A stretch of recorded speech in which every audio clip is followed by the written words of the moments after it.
morning sunshine, rocking the good time with all our friends. Easy and carefree, out in the summer breeze, loving a simple things for hours on end. Right about sundown, we lay on the ground, count on the stars as they come out one at a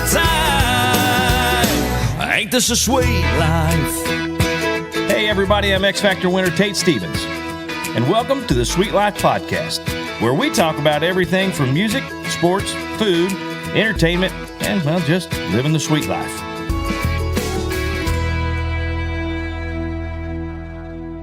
Hey everybody, me Tate Stevens, and as always, AJ Kronk. That's a sound we haven't heard in a while. Yeah. So you gave them up for a month, and now we're back to drinking them. The good old monsters. Sugar or zero sugar monsters. Zero sugar. At least that's a little better for us, right? Yeah. I don't think so. Yeah. Probably not. May get a brain tumor. At least I won't be fat. At least I won't have diabetes. Oh, man. All right. So today, AJ has a top 10. It's a secret top 10. He wouldn't let me know what it was until he talks about it. So we'll see what that's about. And today you know what? I watched the show, and it had Matthew McConaughey on it, and he was talking about his his hero, who his hero was, and he said it was him in 10 years. Yeah. And I'm like, makes sense, kind of. I understand what he meant by that. So I was like, okay. So then I got a phone call from my buddy Drew Davis and Brad St. Louis, and we were talking about high school football. Our coach, one of our coaches, our head coach, Coach McDonald, and he was, Brad was like, hey, I'm going to give this speech at this men's thing, and I want to quote some things, and you know what I mean. And so we were talking about old high school football, speeches and stuff. And Brad played college and professional football, right? So he was in the NFL for 10 years. So he's taken all the above speeches and stuff like that, and things that he's gathered from different coaches and stuff at different levels, and gonna kind of talk to the guys, this men's group. And so it got me thinking, and I'm like, man, there's so many people that have touched my life, and I mean, could be teachers or whatever, and it's like, I got to thinking immediately, and then I am the person I am because of some of these people. Mm-hmm. Some of them are family, some of them are not family, some of them are famous, some of them are not famous. You know what I mean? It's like, wow. And I think everyone's like that. So it'll be kind of cool. It's kind of interesting to see, not so much like they influenced us, but they've also inspired us, or something they said made us go in a direction. Yeah. That maybe we didn't know or wouldn't have tried, because without their little push, like, hey, you can do it, go. Sure. You know what I mean? So anyway, that's kind of what it's on. That's what's on the bill today. So y'all stick around.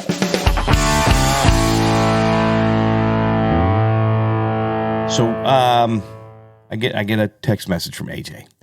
Hey, I want to do this top 10 list, but I'm not going to let you know what it is until, It's a secret. So I'm like, okay, all right then. So without further ado, here's AJ's top 10. Man, is it going to be like top 10 cartoons or something? Suspense is it's the top 10 Jean-Claude Van Damme movies. Oh, my God. No. Okay. No, so this last week I was, editing the podcast or whatever, and our last week's show. Mm-hmm. Or whenever, I guess it was last week. Anyway, editing, put it up on there, and I started looking at like some of the numbers and stuff, this and that, going through, and they had like the top 10 most downloaded episodes. Oh, really? Yeah. Oh, that's probably really easy. It's probably episode 1, episode 2.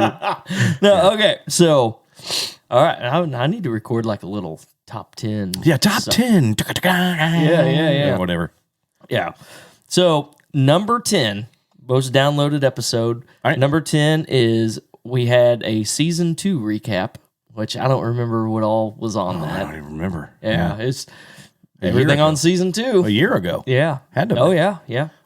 And so number 9 was the legendary Jimmy Fortune. Number 9? That's number 9? This is number 9. No way. Yep. People are crazy. Way. They should. Way. Swing. No way. Way. All right. All right. So Jimmy Fortune number 9. Yeah. Well, that's a bummer. Yeah, well, at least he made the top 10. I mean, he made top 10. Hey, we got what, 60 some odd episodes? Yeah. You know, just before you go any further, Jimmy had heart surgery Yes. 2 weeks ago.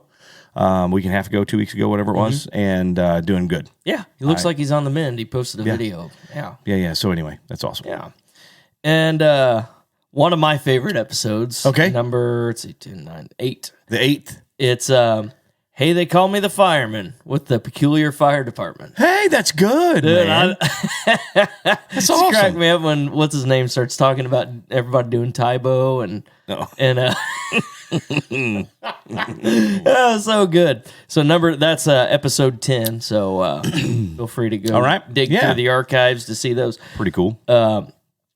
10, 9, 8, 7. Okay, so number 7 was episode 5, What's Going On? And that was, I think, our first episode we did where we just like started talking about stuff going on in the news. You know, Oh, okay. I think the big Morgan Wallen. It was Morgan Wallen. Yeah, I remember. It was that big controversy going Yeah. on. That was kind of we talked about that a lot on that episode, but it's kind of like that little time frame. One thing I like about those episodes, which I had a few of these episodes downloaded, re-downloaded on my phone because I wanted to go back and kind of get refreshers so I could. Right.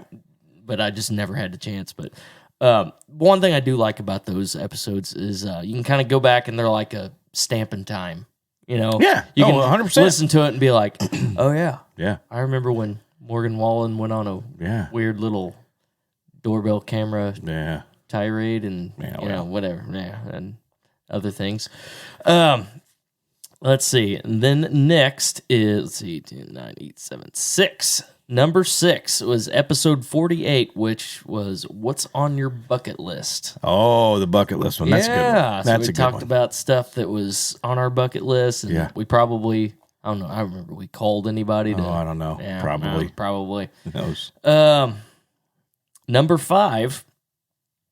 Have any guesses about number 5? Had to be wrestling because your wrestling's got to be in there somewhere. Close. Episode 41, 18-Wheeler, our favorite trucker songs. Trucker songs, the old trucker songs. We got us a convoy. Number 4 was episode 26 with pro hunter and taxidermist Kevin DeShong. Hey, cool. Yeah. I just talked to Kevin today. Did you? Yep, just talked to him today. That's cool. Nice. Good. An episode, or Four? Number 3. Number 3. Episode 4 was the 90s country breakdown and DJ Roger Carson. Cool. Yeah. We gotta get. You know what? I'm gonna get. We'll get another DJ on here. Yeah. We'll get old Philip on here. We'll get him to come in. Ronnie Billy. Or Ronnie Billy. All right. And our number 2 most downloaded is actually episode 1. Tate talks about X Factor. Yeah. Right. That's when he went on there and told us all how the something's made, what's the expression? I don't know. It's like how the dinner's made or something like that, or how man, that's gonna drive me nuts all night. All right. Anyway, okay. Any guesses what our top most downloaded episode is? Had to be in the professional wrestling one. Nope. No. Talking baseball with Coach Daryl Cronk. Awesome. Yeah. Very good. That was very cool good. to see. Yeah, that's cool. That's good. So yeah, that was our Good. top 10 most downloaded episodes. Well, that's good. Yeah. That's good. Yeah. Man, I figured the wrestling one because we had my cousin on who passed and was a professional wrestler, and we also had what's her name, ODB on. That's true. Professional wrestler, female wrestler. So Some of these shows I forget about. I know, I do too. Yeah. I do too. I'll remember one, or I'll remember something we talked about, and it's gone. You know, it's kind of like my breakfast. I don't remember what I had, but anyway. Yeah. Well, that's awesome. So that's cool, man. Yeah. You know what? We'll have to do another one here next season. We'll do like a recap of all download. You know what I mean? Yeah. We'll just kind of add more to it, I guess. Hopefully. Yeah. But that's cool. At least we got some downloads. I do want to say I think I talked about this in one of the last few episodes. we went to Indianapolis to the ATAs, which is the archery trade show. Yes. And really cool event, man, for buyers and sellers and stuff like that. It's not open to the public. You have to be a buyer, or you have to be if you can have your own booth. You know, have your own archery supplies or products or something like that, or hunting, you know, clothing or whatever. Anyway. So all the famous hunters are there, right? All the guys you watch on TV, you know, Pigman and Michael Waddell, and they're all walking around just at their booths. You know, people who sponsor them, they go, you know, and all that. And anyway, I talked with Pigman, and what a good dude, man, what a good dude. Him and his wife Junie, they were there, and we stood and had a good conversation with them. And of course, I love his show. Yeah, it's a good show. But if you don't like watching things die, don't watch the show, because everything's dying. Oh yeah, it's good. But anyway, I talked to Michael Waddell and Nick Munn from the Bone Collectors. If you like hunting and stuff like that, I use their black. It's called the Black Rack. It looks like antlers. They're black, so they hide better. They're not all white and shiny and all that. So when you're in a tree stand, you could be clacking them together and all that. And they have a great grunt call that you can slide up and down to make a doe call or a doe bleat and doe grunt and all that down to a big buck. And I use their products, and I was just telling them about it, and you know, and all that. It was pretty cool. But they gave me a little shout out on their podcast and nice and all that. So anyway, with that being said, whatever.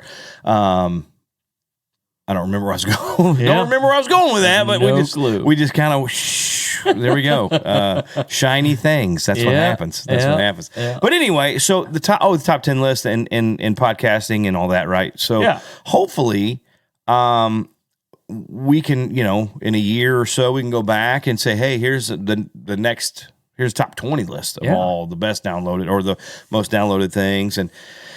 And I still haven't given up on a sponsor yet. I'm still waiting on a sponsor. I think we'll get one soon. Well, one thing kind of going hand in hand with that is we may be doing some live show podcasts. Yeah, that's going to be cool. It's going to be a little tricky, I think. Background noise, ambient noise, because people are just doing what they're doing. You know what? If we can do it on an RV, we can do it in a bar. That's right. That's right. That's right. Yeah. So, but yeah, look for that. That's going to be fun. I think so. And we'll have some cameras and stuff like that. Yep. So it'll all be YouTubed and that whole thing. So, so be watching for that. So anyway, this episode, this is what I want to talk about. And like I said earlier at the top show, I mean, there's people in our lives, and sometimes you don't know what they've done for you until years later. Mm-hmm. And I mean, 20 years even sometimes. Or whatever they said to you or helped you through made you stronger, made you better, and all that. So anyway, that's, like I said, it's not so much people who've influenced us in a way like with our music, or because we did that episode, was episode 23 or whatever it was, where we kind of talked about our heroes, our musical heroes, and even some people that helped us along the way, like Dad and whatever. You know what I mean? So, and not saying that, you know, my dad or your dad isn't somebody who's helped you along the way with something, a little piece of advice, because your parents are good. I mean, that's what we do as parents. We give advice. That's kind of a given, right? That's what I'm saying. So it's kind of beyond. It's beyond your immediate family. Yeah, it's beyond that. It could be grandpa, even though that's immediate family, but maybe watching him get up and go to work every day, and farm or whatever he did. Every single day, you watch that person do what they had to do, never took a day off, never called in sick. You know, they call in sick, you don't get paid. Yep. That kind of thing. Those things, as when you're growing up and you see that kind of stuff, you don't realize what's going on, but you know, internally, you've kind of processed all of that, and it later comes out in maybe your work ethic, you know. And, you know, or maybe down the road it does something else, you know, in your life. So anyway, that's kind of what we're talking about. So like for me, and I'll start, for me, there's been so many. I mean, from the time I was a little kid, my first Little League football team and Little League baseball teams, I remember what my coaches, you know, They were helping, here we are playing T-ball and stuff like that, right?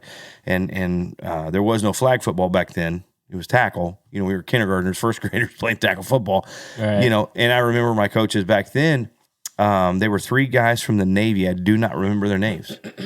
They were all Navy guys, and they were our football coaches. And I remember this is my very first year ever playing football. I knew zero, you know what I mean, as most little kids do. I was a first grader, and I remember lining up, and they showed us a 3-point stance, and to get a first grader to do a good 3-point stance is pretty much a miracle if it happens, right? Mm-hmm. But they made us do these certain things to improve that, and we all had our 3-point stances were great. Yep. You know what I mean? By the end of the season, we could get down on a 3-point stance, a real one, a good one, and had just enough weight on your hand. It was the whole thing.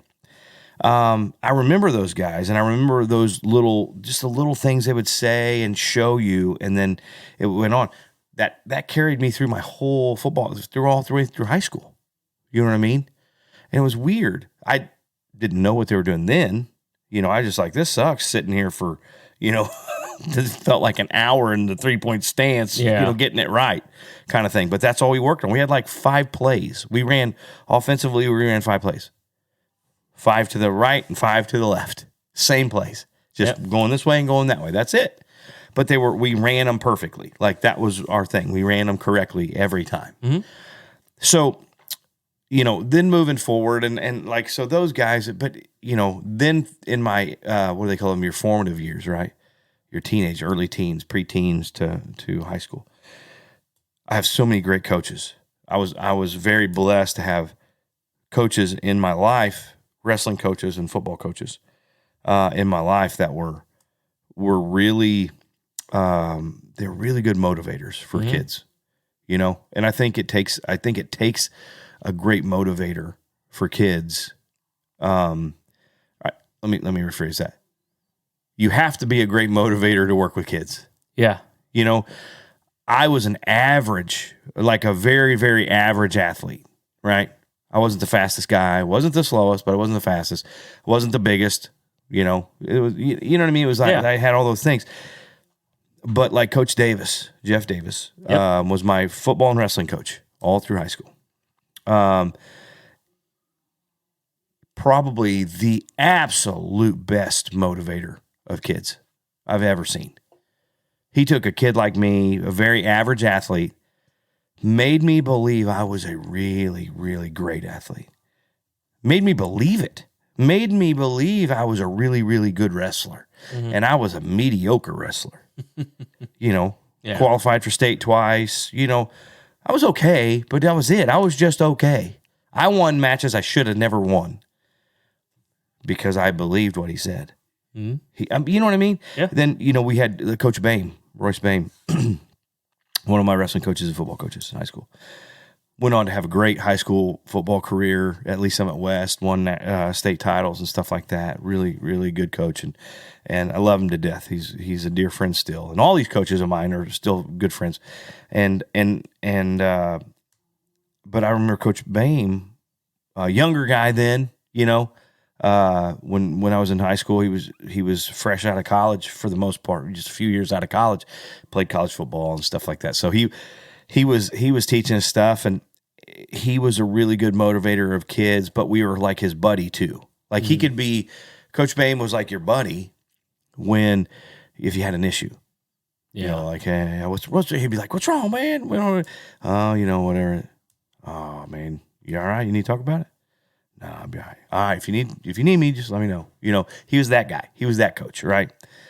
Be your buddy. Tear you down though. You screw up, and oh my God. I mean, he would call you names and just make you feel worthless, and then he'd build you right back up, bigger than you were, right? Yep. And that's what it takes to be a good coach. Yep. I don't think some kids today could handle that kind of coaching. Nope.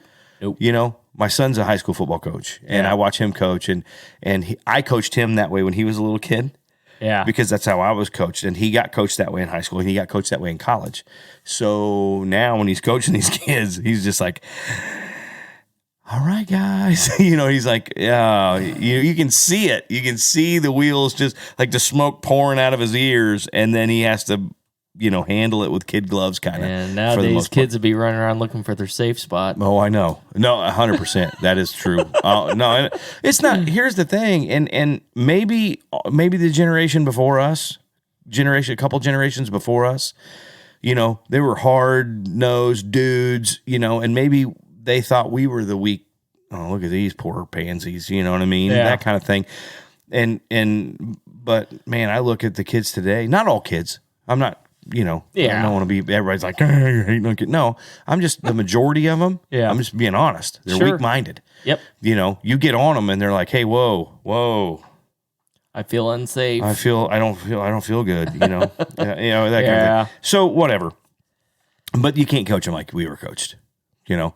But it's funny because I take some of those things that I learned back in high school, junior high and high school, after high school, even, I've learned a lot of things from people who, just watching people, like, my buddy, Richard's dad, Harley, he's one of those guys. I mean, he's family, really. They're as close to brothers to me, sure, as my real brother, but it's one of those things like, his dad Harley was like a second dad, to me, right? And so it's just funny because like the sayings he would say to us and things like that, and we still laugh and talk about it today but I kind of live by that. Yeah. And I find myself, the older I get, I find myself saying some of that stuff, and believing some of the stuff. Yeah. And I say it to my kids. Yep. You know what I mean? And their friends and stuff. And I'm like, what the hell am I doing? You know what I mean? But it's funny because you don't realize, I mean, I know people like you're a product of your surroundings. Yep. And you're, absolutely. I'm a product of my raising, right? Mm-hmm. And it is so true. It is so true. Every culture, every race, every creed, color, whatever you want to call it, we all do the same thing. Yeah. And that makes us all the same. Yep. It doesn't matter white, black, gray, green, purple, yellow, doesn't matter. Yep. We're all the same because we are a product of what we've been raised in or raised by. Yep. You know what I mean? I agree. But it's just kind of funny. Like, do you have anybody that you can just, and like I said, it doesn't have to be a teacher, coach, it could be anybody. Yeah. That you're just like, wow, you know what? Now that you think of it, or now that you say, yeah, there is this happened. This is what it was. Well, since I had about, an hour to prepare for this. Legitimately, you texted me like an hour ago. He was like, sprung it on you. You're like, hey, let's talk about this. And I'm like, this is going to require some thought. But just right off the top of my head, I mean, you bring up your old coaches. I was a jazz band, marching band kid back in Easy A. Easy A. Yeah. But no, it was fun, getting to do the whole, go to competitions, do all this kind of stuff. We went to the Gator Bowl down in Jacksonville, Florida, my junior year. Awesome. So, I mean, how cool is that? That's awesome. I mean, it was cool. It's cool.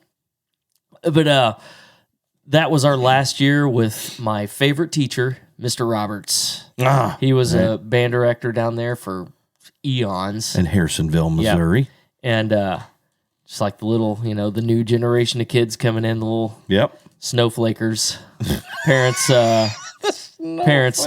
pretty much got him fired because he yelled at the students all the time, which he did. I mean, some of the stuff he'd say to us. He had a megaphone he'd carry around, and had like the little CB thing, and like he called it his squawk box. He'd have it around his hip, so like he had to pick up like a purse, and he would sit there and talk. It's like, you idiots!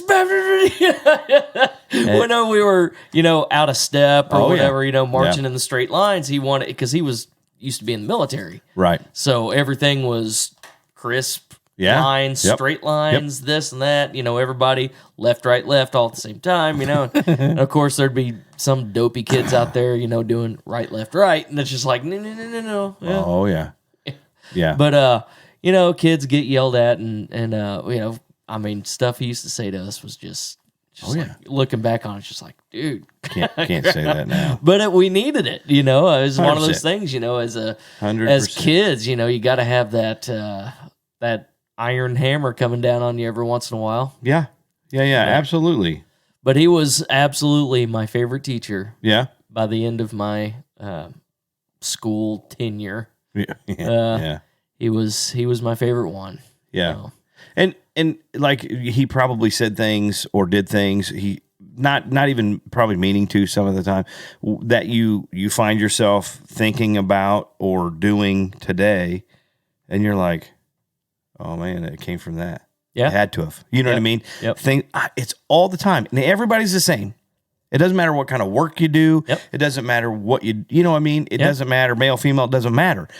You had somebody who said something, did something, showed you something, and you're like, yep. And you've lived by that. He was the first person that I ever heard say that practice is what you do at home. Rehearsal is what you do here. Yeah. It's just like you don't come here to practice your part. You come here to know your rehearse it. part. When you get to rehearsal, That's you see that, I mean, just like that. Yep. It's a little thing. It's true. We practice at home. We have band practice, right? We're going to get together. We're going to have band practice. No, it's a rehearsal. We should already know the material. Yeah. You should already know all your parts. Yep. Yep. Now it's just putting it together with everyone else. Absolutely. Makes sense. 100%. See, that's what I'm talking about. That's the kind of stuff we don't think about it on a day-to-day basis. Every once in a while, something will pop. You're like, man, so-and-so said that. Yep. Coach said that. Or no, this, the nurse at the hospital for whatever reason, when I was, I had surgery, she was like, hey, make sure you're doing this and this will help you. And then you continue doing it. And it's like, man, this helps even when I'm not hurt. Yeah. You know what I mean? Yep. Little stuff like that. Yeah. It's so cool. But we never think about things like that. And when you do think about it, you're like, yeah. But you live by that. And that's what I was trying to get at. Not so much influencing and things like that where you're like, oh, I'm going to be a band teacher. Yeah. But just like you practice at home, you rehearse here. Mm-hmm. Yep. That's a piece of that's knowledge and that you've taken with you your whole life. It's like, don't rest on your laurels. How many people have you heard? You might be really good at something right now, and you might have won every award you could win. Yeah. At that point, but you can't rest on that. You keep moving forward. Yep. That's yesterday. What have you done today to get better to whatever? I'm the worst. I am the absolute. I am the absolute worst when it comes to certain things. I don't rest. I don't look back and go, man, I won the X Factor. I'm done. I don't do that. You know what I mean? That's no way to be. But there's days where I don't do anything to get better. Yeah. You know what I mean? Yep. And then I notice it. There'll be a couple days and I'm like, I haven't sang a song. Meaning not in the car. Yep. Not sang with the radio. Nothing. Yep. I haven't picked up my guitar. Yeah. I haven't tried to learn a song. I haven't done anything to get better. Yeah. And I'm like, that's bad. That is bad. And now when you're on the road and you're playing night after night after night and you have a bunch of shows lined up, you're getting better every night because, you hope. You hope you're getting better. Or, you're progressing in some way every night. So you don't have time to rehearse during the day or whatever because you get up, you eat breakfast, sound check, take a nap, get ready for the show, do the show, get on the bus, go, you know what I mean, or whatever. Drive to the next gig, do the same thing over. Yep. So, but now where we have time off, you have your summer and fall things at your shows, and then you get a few smattering winter things, and then you're off again until this, late spring, early summer. Yeah. So unless, you have the acoustic things here and there, whatever, but you're not really performing regularly until that big summer push comes. So, it's like, what have I done? What am I doing right now today? What am I doing to get better? That's my issue. You know, it's just like going to the gym Yeah. or working out. Yep. You know, Exactly. I'm like, every once in a while, I'll just, you know, you get out of the shower and it's like scary. You're like, what the? Yeah. What was that? That's why I take scalding hot showers so it fogs up the mirror so I don't have to look at it. Yeah, yeah. Unfortunately, I got like so many. We have so many mirrors in the bathroom or whatever, for whatever reason. We got 2 big mirrors, and it's like Some on the ceiling, which is weird. weird, but, right above the bed. That way, I know what I'm doing. Can you imagine? No, I don't even want to imagine that. But anyway, that would be disgusting. I would not want to see that happening. I just wouldn't. I just know. You know, have you ever seen the picture of the bullfrog sitting on the lily pad? Or like it's like a frog just sitting there on a lily pad. That's what I look like on the toilet. I have to. You know what I mean? That's what it has to look like on the toilet. Me. Oh God. Anyway, sorry about that. Sorry about that visual for everybody. But no, it's just like working out. We should do something. We should be working out at least 3 days a week, being active 3 to 4 days a week. Yeah, no. The only thing I'm active at is eating. Yeah, you know what I mean? me too. That's the only thing I'm regular at. I just eat, you know. So yeah, I look into a little bit later in life as a parent. Yeah. You know, I look back at what my folks did as parents to me and my brothers and everything.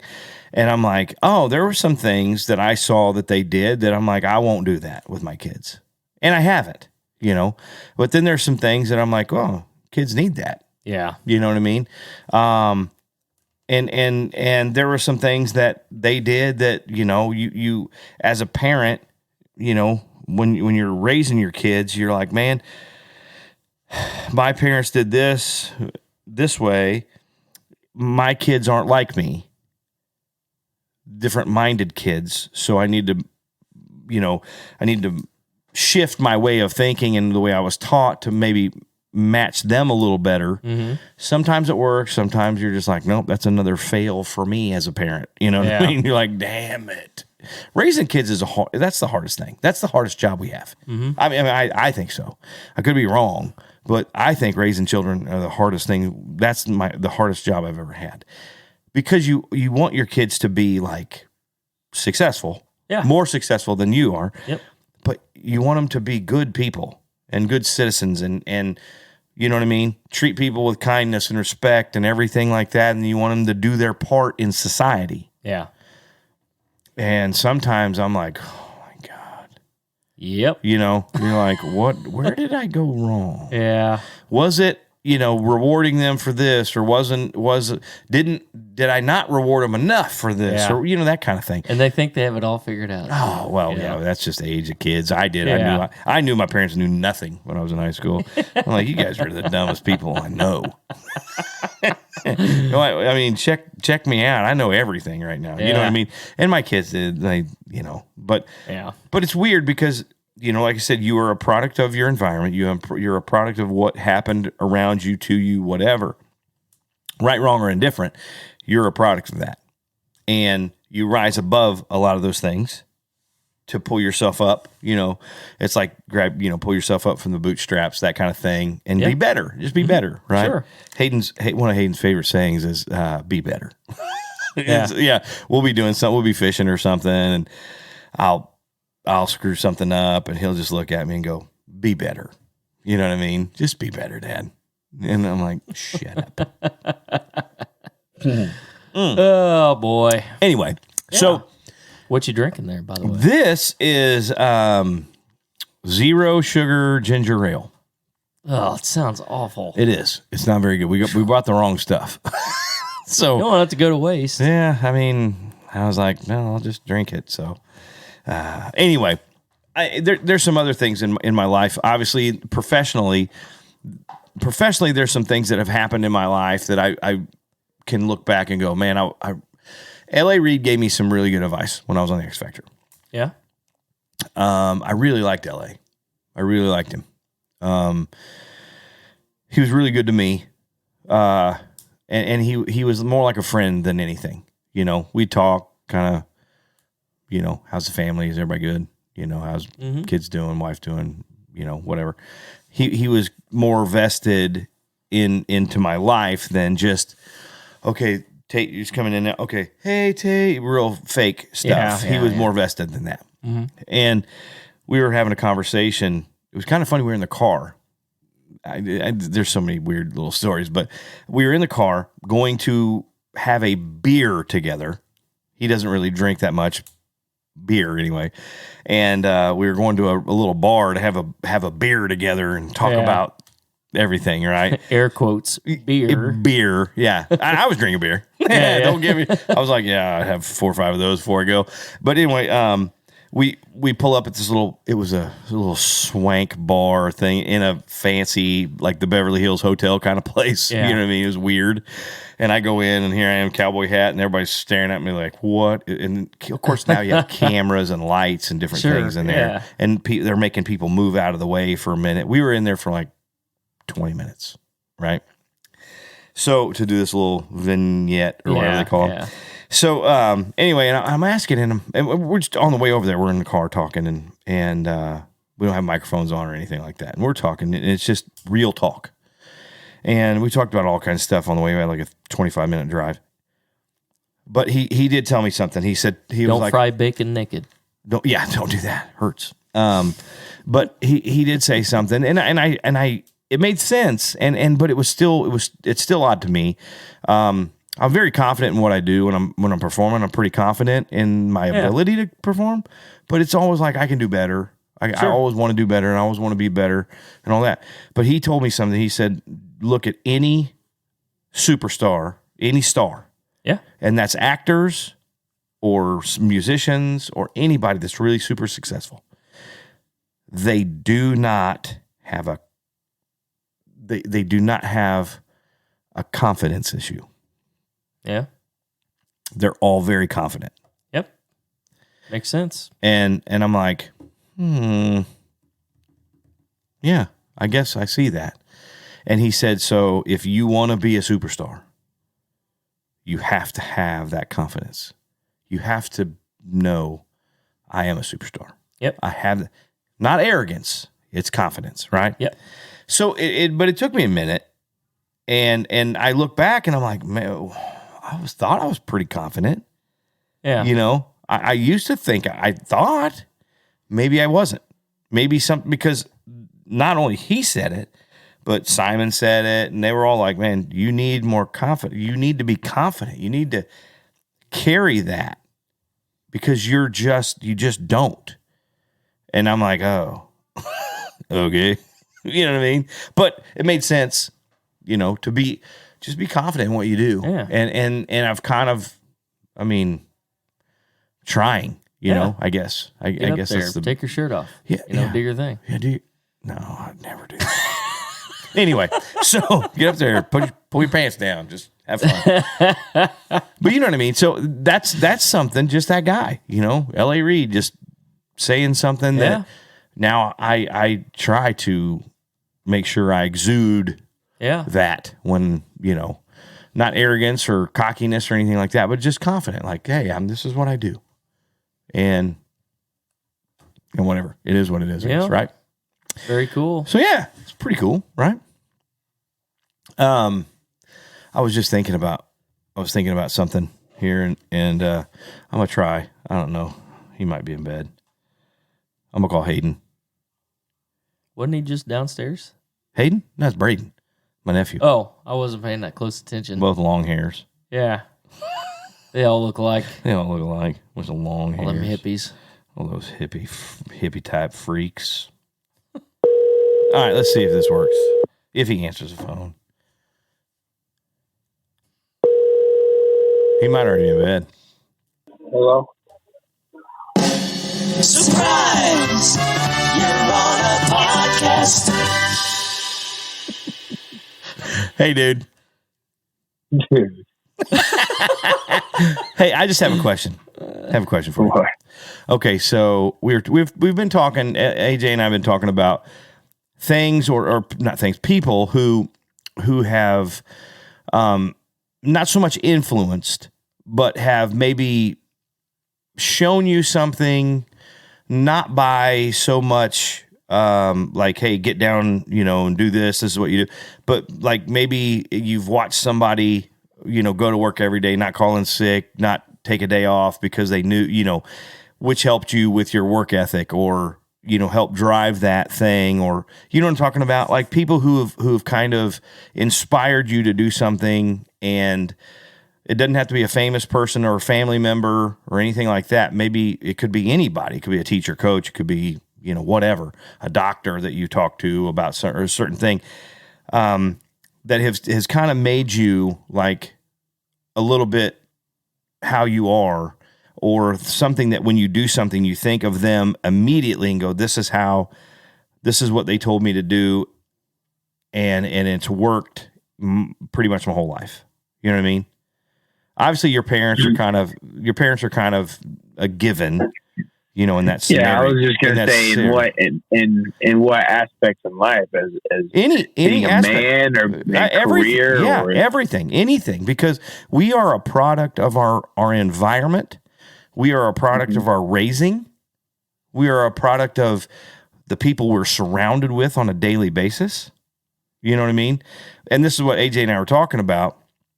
Like one of his people was his band director in high school, and it was just a piece of advice of being in the band, where you practice your instrument at home.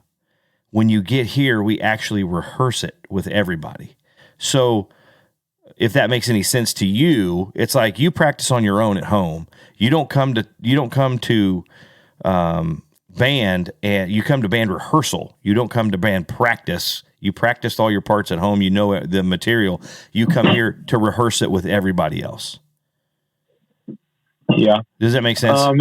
So yeah. Is there somebody? Can I give a couple?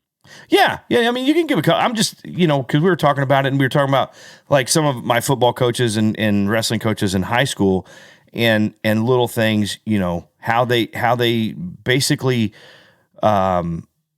made guys like me who were average athletes at best. They motivated us to believe that we were, world beaters, if that makes any sense. You know what I mean?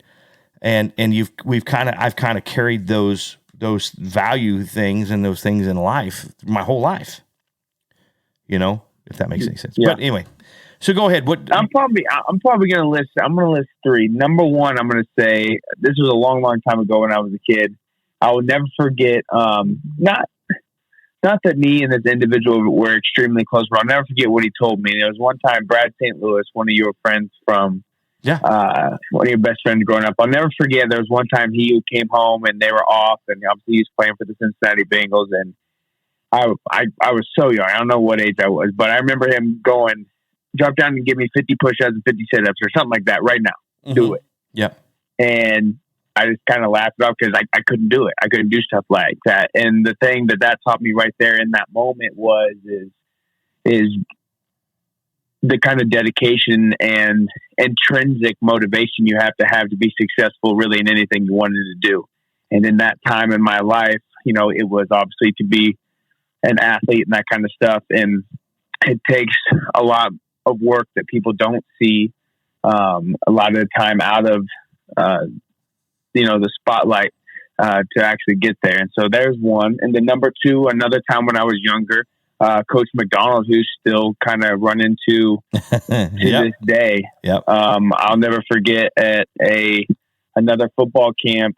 I was a young kid, and he really kind of taught me about, being a man and showing respect and presenting yourself to be taken seriously. And I shook his hand when I was younger and didn't really do it right. And there at that moment, he stopped me and yes, sir. Taught me how to shake a man's hand and shake it so that they know that you're there for a purpose and for a reason. And that's right. And that kind of stuff. And then probably the last one that's more related to what I'm kind of doing now, being a coach, is I was fortunate enough to kind of get to know and meet a little bit with Will Shields when I was still playing football. Uh-huh. And he really taught me, when it comes to coaching and really you could coaching relays over to or rolls over to so many other things in life, but there's just so many different ways to go about doing something. And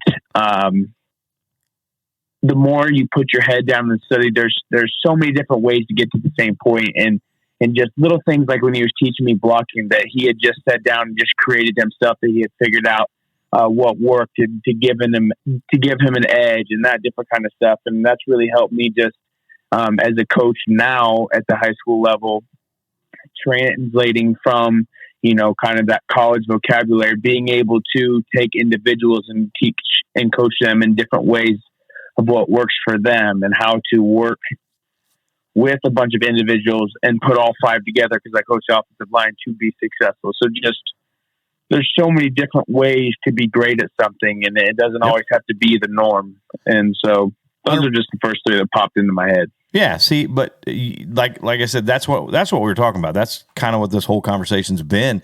You're going to continue to carry that on. Like Coach, when you said Coach Mack, Coach McDonald, Mark McDonald, my high school football coach, one of the guys who he exuded that guy you wanted to play for and the guy you wanted to be. You know what I mean? And I remember my first time meeting Coach McDonald as coming up to high school. When he shakes your hand, it's your eye to eye, you lock eyes, it's not awkward, but you lock eyes, you shake his hand, and you shake that thing and you squeeze like you're not trying to break it, but by God, he's got you, right? And he just finds out what kind of person you are immediately with that handshake. And that and I remember that whole thing that happened with Hayden and Coach Mack. It's kind of funny, but now you shake Hayden's hand now, guarantee he looks you right in the face, and he's there. Yeah, that's kind of cool, Life lessons. That's the stuff that person, for whatever reason, that made sense and that it stuck, and that's what you still do that today. And that's what AJ and I were, the other thing, just, it doesn't matter, white, black, red, green, yellow, purple, doesn't matter race, creed, color, culture, we're all the same because we all come up the same, we're a product of our surroundings and our raising. So it doesn't matter where you come from, or you could be Asian or whatever, it doesn't matter. We're all the same in that way. Yep. And so it's pretty cool. Anyway, that's it, man. I was just calling to see what you had. I figured you had a few, so. Yes, sir. All right, buddy. Well, all right. I'll talk to you tomorrow. So. All right, bye. All right, bye. So, yeah, Hayden, my son. Hayden. Yeah, good kid, but it's one of those things where, you have those people in your life, and, for whatever reason, something just sticks with you. Yep. And you're going to use it until you're dead, but there's so many, and yep. Even like now, sure, you go through the music thing, and sure, you get those kind of people, but, just life lessons, and, or you ever watch somebody at work, like you've worked with, and you're like, dude, that guy, he's working his butt off, but he's making it look easy. You know what I mean? Like, he's doing more work than everybody else, and he makes it look easy. And I'm struggling here. Only when there's a mirror around.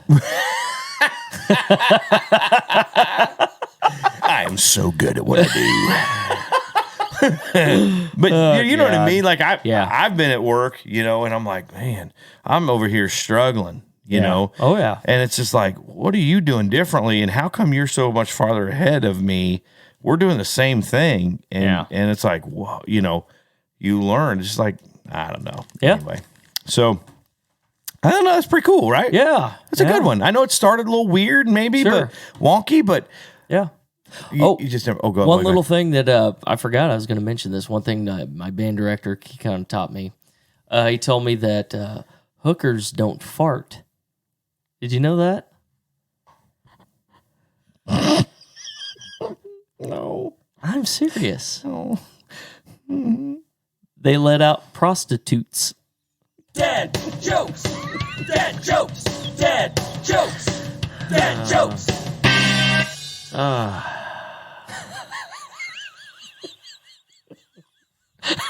So bad. Prostitutes. Oh my god. That reminds me, we were playing cards the other night. And Hayden and everybody were over. We were playing cards the other night. We were talking about games that we loved, growing up. Monopoly and what was that? Remember Sorry? Remember the game Sorry? We had to pop the little thing. And I used to love that game for whatever reason. And Life, the game of life, where you had the little spinner wheel. You can be a winner at the game of life. Yeah. So we were talking about that, and I'm like, what other games were there that you really loved when you were growing up? And Don't Break the Ice. a lot of what? Don't Break the Ice. You don't remember that game? No. Really? What was It's that? like all these little cubes. It's like this little square thing, and you put these cubes. You know how like on like Jenga or something that's all together, and you got to knock a piece out. Well, these are all little cubes that are stuck together with pressure, and you have to take these little hammers. Oh no! And knock each cube out until I don't like the remember that loser, game. like they all fall. They all fall. Yeah. I don't remember that game. Don't spill the beans. I remember that. The Barrel of Monkeys one. We had all the little. You had to stack your little monkeys up there. It was the same little family games. Yeah. And I was like, a lot of our games were outside. Yeah. Obviously, tag and Sure. And I was like, hide and seek was probably my dude. That was one of my. No, stop it. No. But hide and seek was one of my favorite we used to play when I was a little kid. And stop. And I wanted to start. I thought it'd be cool to start like a big hide and seek organization, like in town or something. Yeah. But the great players are hard to find. Dead jokes. Yeah. See? Dead jokes. I'll be behind the couch. Anyway. All right. Well, that's it. That's all the time we have for you today. Make sure you follow us on all our social media platforms and all that stuff. Make sure you leave us a review or leave us a comment and a 5-star review. And make sure you share this as much as you can, and let's spread the word. Like I said, I think it's a good one. I think that's a wrap, man. Absolutely. All right. We'll see y'all next time. Ain't this a sweet life? Hey, guys, thanks for listening. Want to ask a question for a future episode? Well, hit us up on Facebook or Twitter with hashtag Sweet Life Podcast. And be sure to give us a 5-star rating and hit that subscribe button. Leave us a review on Apple Podcasts, Google Play, Stitcher, or wherever you get your podcasts. Make sure you follow me on Facebook, Instagram, and Twitter to stay up to date on the latest news and information for the Sweet Life Podcast. And we'll see you next time.